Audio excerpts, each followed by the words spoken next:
Hi everybody. Welcome back to Spoilers Central. Today we're diving deep into the explosive twists awaiting on General Hospital for Wednesday, July 16th, where tensions boil over in Port Charles with ultimatums, family feuds, and high-stakes confrontations that could change everything for our favorite characters.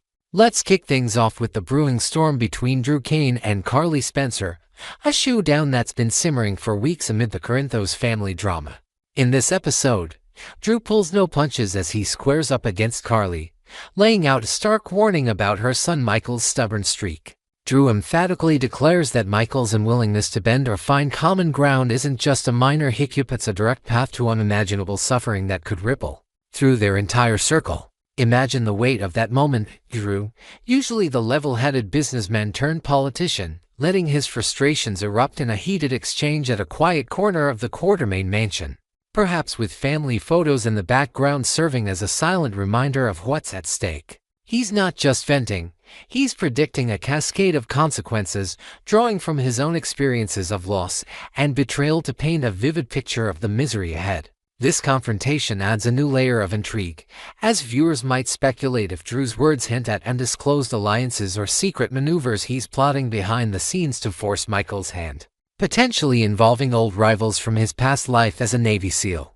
Shifting to the heart of General Hospital itself, Willow Tate finds herself reeling from a bombshell update that shatters her fragile world. As she navigates the sterile hallways of GH, perhaps clutching a medical chart or a crumpled note, Willow learns of some devastating developments that tie back to her recent actions. The episode teases a fierce confrontation with Michael Corinthos, where she demands answers about his role in escalating their custody battle over young Wiley. Could it be that Michael, in a moment of protective fury, reported Willow's mishap at the community pool incident where emotions ran high and boundaries were crossed, leading to official repercussions? Speculation runs wild. Maybe a temporary restraining order has been slapped into place, barring Willow from unsupervised visits, or perhaps Child Services have launched a full investigation, complicating her already uphill fight for custody. To flesh this out, envision Willow's eyes widening in disbelief as she pieces together the puzzle, her voice cracking with accusation in a private hospital room adorned with get-well cards from supporters. This isn't just about legal hurdles, it delves into the emotional toll, with Willow grappling with feelings of betrayal from the man she once trusted implicitly. Adding a fresh twist, perhaps Willow uncovers a hidden recording of the pool event that Michael submitted as evidence, amplifying her sense of violation and setting the stage for a courtroom drama in future episodes. The fallout from this revelation pushes Willow to her breaking point, culminating in yet another emotional meltdown that echoes her past struggles with mental health and identity crises. Overwhelmed by the flood of anger and despair, she seeks solace in the arms of Drew Kane, turning to him not just as a friend, but as a confidant who understands the chaos of fractured families. Picture this intimate scene unfolding in a dimly lit park near the hospital, where Drew offers a steady shoulder and whispered reassurances, drawing on his own history of resilience to guide her through the storm. This moment could introduce new depth, with Willow confiding previously unspoken fears about her biological ties to Nina Reeves, fearing that her instability might be hereditary. Meanwhile, Sasha Gilmore Corbin and her sister Daisy Gilmore inadvertently become part of the unfolding drama. Witnessing Willow's turmoil firsthand, perhaps during an impromptu gathering at the Metro Court where tensions spill over into public view, Sasha, ever the empathetic soul with her own baggage from past deceptions, steps in to mediate, but her focus soon shifts to a pivotal chat with Nina Reeves. Tracking Nina down at her Crimson magazine office, surrounded by glossy layouts and bustling assistants, Sasha might deliver a heartfelt farewell, laced with a cautionary tale about Willow's apparent spiral. Inventing a new element here, Sasha could reveal a discovered journal entry from Willow's past that hints at recurring patterns of self-sabotage, urging Nina to intervene before it's too late, thus weaving in themes of redemption and maternal bonds that General Hospital fans adore. On a darker note, the episode ramps up the danger with Lucas Jones unleashing his fury on Jason Morgan over the shocking abduction of Marco Rios. Lucas, fueled by a mix of fear and righteous anger, corners Jason in a shadow warehouse on the outskirts of Port Charles, where the air is thick with the scent of rust and regret. He issues a chilling warning: if the situation deteriorates further, With Marco's life hanging in the balance, the blame and the blood will squarely rest on Jason's hands. This confrontation adds inventive layers, perhaps with Lucas flashing back to his own brushes with mob violence, drawing parallels to his adoptive family's tangled web. Jason, stoic as ever, might respond with cryptic assurances of a rescue plan involving underground contacts from his days as a hitman. But the tension underscores the moral quandaries that define his character. Viewers can expect this rage to highlight Lucas's growth from a sideline doctor to a fierce protector, potentially setting up alliances or betrayals that ripple into hospital politics. At the epicenter of the hostage crisis, Sonny Corinthos escalates his standoff with the cunning Jen Sidwell, delivering an unyielding ultimatum that could tip the scales of power in Port Charles. Locked in a high-stakes negotiation, possibly in a dimly lit backroom of a seedy casino with armed guards looming, Sonny demands compliance. Sidwell must meet his terms if he hopes to see his son Marco emerge from captivity without a scratch. The preview clip amplifies the drama with Sonny's thunderous shout, "You got your son into this, get him out," a line that resonates with his paternal instincts, mirroring his own history of protecting his children at all costs. To expand this, imagine Sonny leveraging insider knowledge from his coffee import business, perhaps threatening to expose Sidwell's illicit dealings in black market artifacts, adding a global intrigue element not seen before. Meanwhile, the captive Marco, bound and desperate in an isolated holding cell with flickering lights and distant echoes, continues his pleas for help, his voice growing hoarse as he contemplates his father's choices. This subplot invents new tension by suggesting Marco overhears fragments of the negotiation, planting seeds of doubt about Sidwell's loyalty and potentially leading to a father-son rift that unfolds in subsequent arcs. Wrapping up the episode on a scheming high, Tracy Quartermain reemerges with a tantalizing proposition that's sure to stir the pot among the Quartermains and beyond. Known for her sharp wit and ironclad agendas, Tracy approaches a key player, perhaps a reluctant family member or an unsuspecting ally, in the opulent Quartermain living room, complete with antique vases and family crests. She unveils details of her grand plan, which could involve corporate takeovers, hidden fortunes, or even meddling in the ongoing custody wars to protect the family legacy. Adding inventive flair, Tracy might reference a long-lost Quartermain artifact discovered in an attic, symbolizing untapped power she's ready to wield. General Hospital spoilers promise this revelation will keep fans on the edge of their seats, as Tracy's machinations often lead to unexpected alliances and epic betrayals. Don't miss out on what promises to be a pivotal turning point in the saga.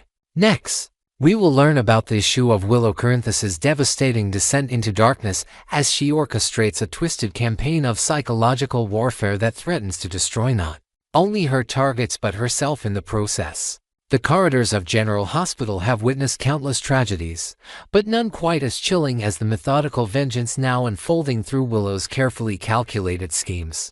Her broken heart, shattered by the devastating loss of both Amelia and Wiley Corinthos, has transformed her from a loving mother into a master manipulator hellbent on inflicting similar anguish upon Sasha Gilmore Corbin and Michael Corinthos. The once gentle woman who sang lullabies in the pediatric ward now prowls the hospital halls with predatory precision, her eyes gleaming with an unsettling intensity that would make even the most seasoned medical professionals uncomfortable. Her plan transcends simple revenge. It's a psychological masterpiece designed to systematically dismantle Sasha's maternal instincts and Michael's protective nature, forcing them to experience the hollow emptiness that now consumes her every waking moment. The irony isn't lost on those who remember Willow's earlier compassionate nature. The same woman who once comforted grieving families now orchestrates their nightmares with surgical precision. The gaslighting campaign reaches terrifying new heights as Willow exploits every vulnerability in Sasha's already fragile psyche. Her tactics extend far beyond the shocking July 4th crib kidnapping incident involving little Daisy, a move so audacious that it sent shockwaves through the Quartermain mansion and beyond. Willow's manipulations include strategically planted evidence of her presence, a distinctive perfume lingering in the nursery, Daisy's favorite blanket mysteriously relocating from room to room, and subtle alterations to the baby's daily routine that leave Sasha questioning her own sanity. The hospital nursery becomes her playground of psychological terror, where she orchestrates elaborate scenarios involving switched identification bracelets, mixed-up feeding schedules, and deliberately misplaced medical records that create confusion among the nursing staff. These incidents aren't random acts of desperation, they're meticulously planned psychological assaults designed to mirror the emotional chaos Willow herself experienced during her darkest hours. Her knowledge of hospital protocols, gained through countless visits during her own medical crises, now serves as ammunition in her war against those she believes wronged her. The depth of Willow's rage stems from wounds that run deeper than mere custody disputes. Her perceived betrayal by Michael cuts to the core of her identity as a mother, while true court remains behind-the-scenes manipulations add layers of complexity to her emotional turmoil. The woman who once trusted implicitly now sees conspiracy in every conversation, deception in every gesture, and betrayal in every legal document. Her sleepless nights are spent crafting elaborate scenarios to test Sasha's maternal resolve. From staged medical emergencies that require split-second decisions to carefully orchestrated social encounters where Sasha's parenting abilities are subtly questioned by seemingly innocent bystanders. The hospital's security cameras become unwitting accomplices to her schemes, as Willow studies footage to identify patterns in Sasha's behavior, timing her interventions for maximum psychological impact. Her intimate knowledge of Michael's protective instincts allows her to manipulate situations where he must choose between defending Sasha and protecting his own interests, creating rifts in their relationship that may prove irreparable. The escalation of Willow's psychological warfare threatens to consume not only her intended victims but also herself. Her manic episodes, characterized by frenetic energy and hyper-focus on her revenge plot, alternate with periods of eerie calm that unnerve even those closest to her. The hospital staff begins to notice her erratic behavior, arriving at odd hours, lingering in restricted areas, and engaging in whispered conversations with imaginary confidants. Her apartment becomes a command center for her operations, with detailed charts tracking Sasha's daily routines, Michael's whereabouts, and potential opportunities for intervention. The walls are adorned with photographs of Amelia and Wiley, serving as constant reminders of her motivation, while notebooks filled with meticulous plans and backup strategies occupy every surface. Her physical appearance deteriorates as her obsession intensifies, dark circles under her eyes, trembling hands, and an almost spectral quality that makes her appear to float through the hospital corridors like a vengeful spirit. The inevitability of discovery looms large as Willow's web of deception becomes increasingly complex and difficult to maintain. Jason Morgan's investigative instincts, honed by years of navigating Port Charles's criminal underworld, begin to detect inconsistencies in the pattern of incidents surrounding Sasha and Daisy. His methodical approach to uncovering the truth threatens to expose not only Willow's current schemes but also her potential involvement in previous unexplained events. Michael's growing suspicion manifests in subtle changes to his behavior, increased security measures, altered routines, and discreet inquiries among hospital staff about unusual activities. The mounting evidence includes surveillance footage showing Willow in restricted areas during critical incidents, testimony from witnesses who noticed her peculiar behavior, and physical evidence linking her to the various manipulations. Her downfall appears imminent as the very meticulous planning that made her campaign effective also creates an undeniable trail of evidence pointing directly back to her. The legal ramifications of Willow's actions promise to be severe and far-reaching. Diane Miller's reputation for thorough prosecution ensures that any charges brought against Willow will be comprehensive and difficult to defend.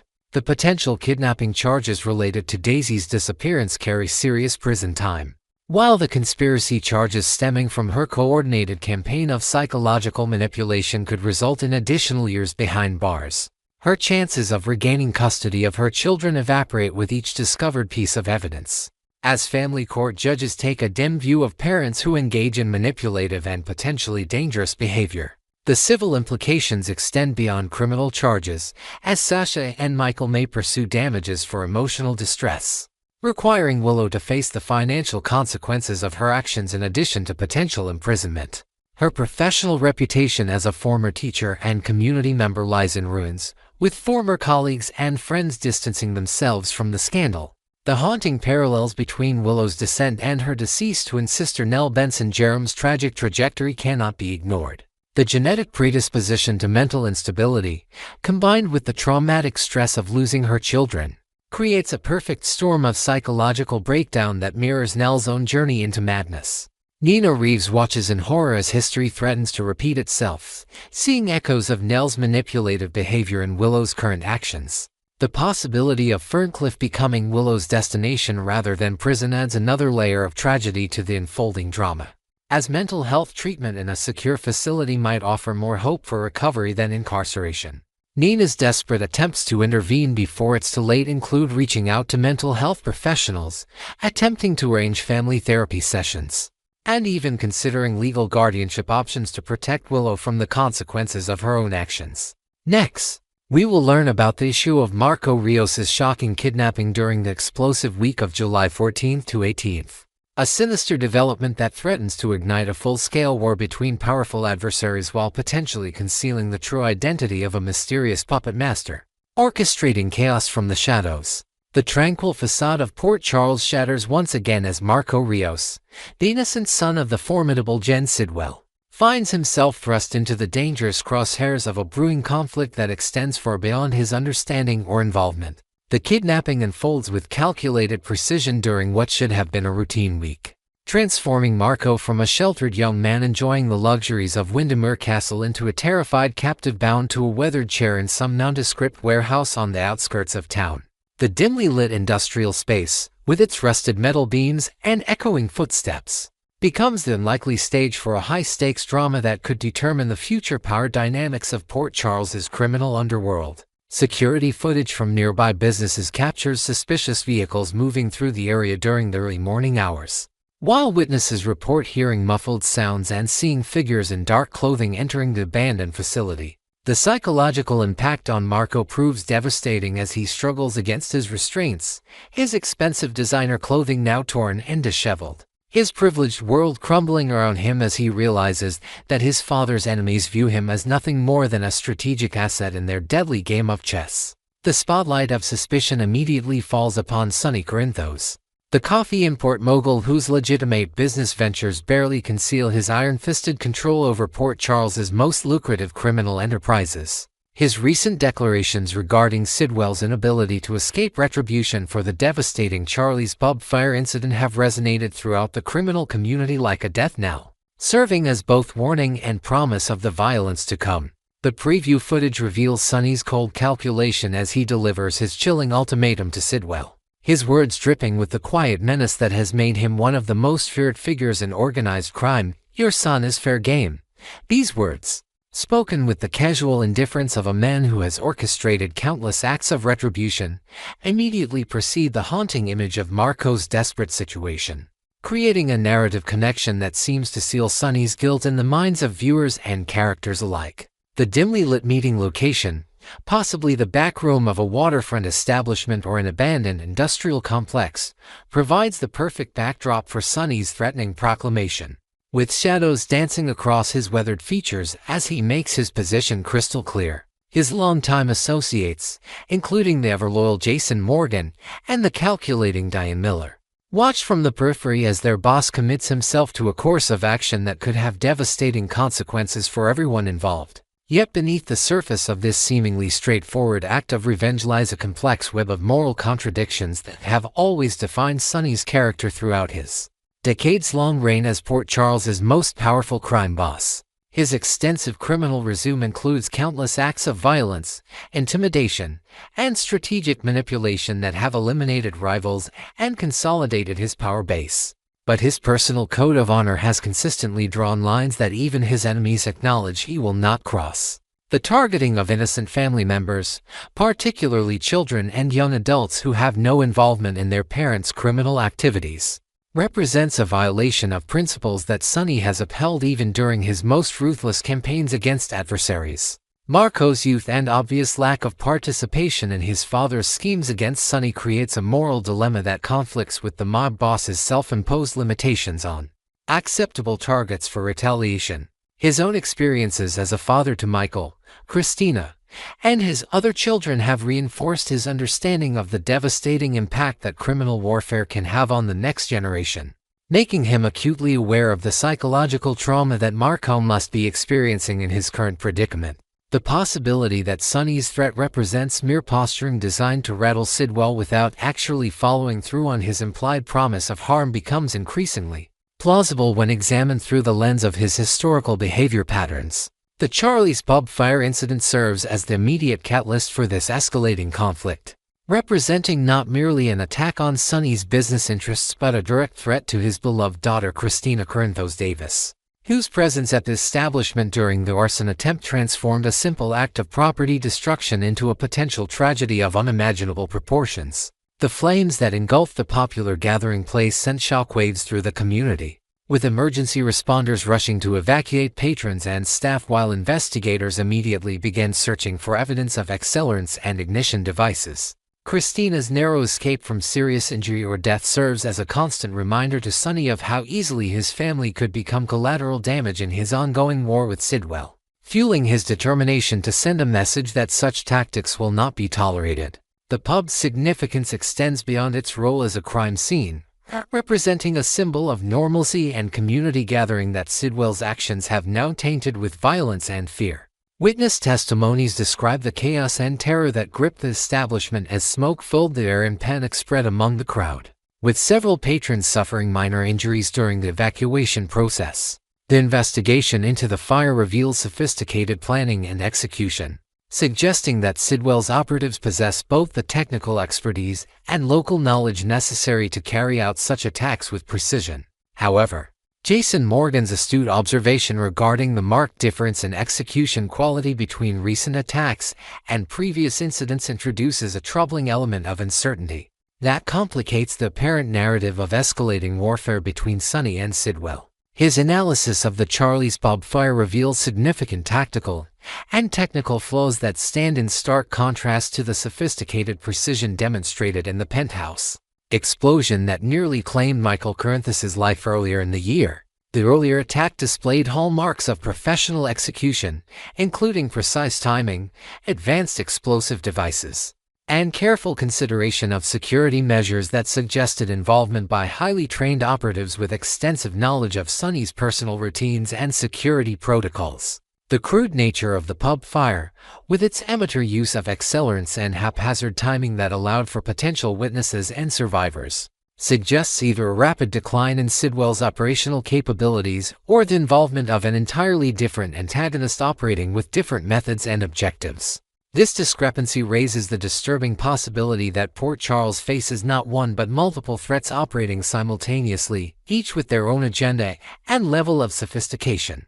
The implications of such a scenario extend far beyond the immediate conflict between Sonny and Sidwell, suggesting a complex web of rivalries and alliances that could explode into widespread violence affecting innocent civilians throughout the community. The strategic brilliance of using Marco's kidnapping as a means to manipulate both Sonny and Sidwell becomes apparent when examined from the perspective of a third party seeking to destabilize the existing power structure in Port Charles. Such a shadowy antagonist would benefit enormously from orchestrating a devastating conflict between two of the region's most powerful criminal figures, allowing them to eliminate potential rivals while positioning themselves to fill the resulting power vacuum. The kidnapping serves multiple purposes in this scenario.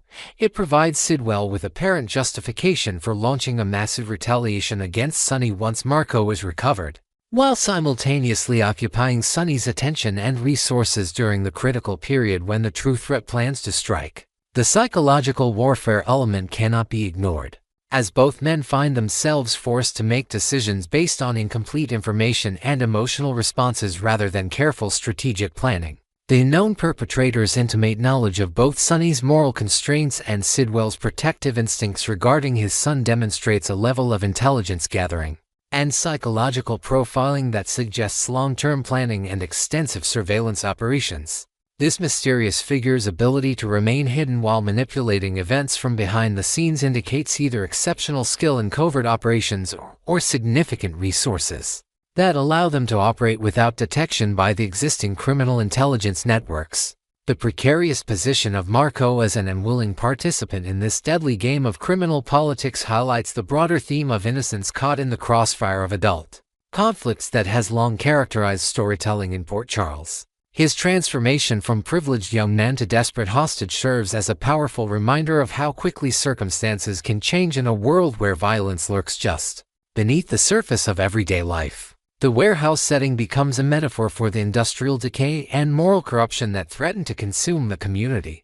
While Marco's physical restraints symbolize the ways in which the sins of previous generations can bind and limit the opportunities available to their children, the psychological impact of prolonged captivity, combined with the uncertainty regarding his captor's ultimate intentions, creates a trauma that will likely affect Marco for years to come, regardless of whether he survives the immediate crisis. His father's frantic efforts to secure his release, balanced against his own criminal obligations and the need to maintain his reputation among associates and rivals, demonstrate the impossible choices that criminal leaders face when their personal and professional lives collide with devastating consequences.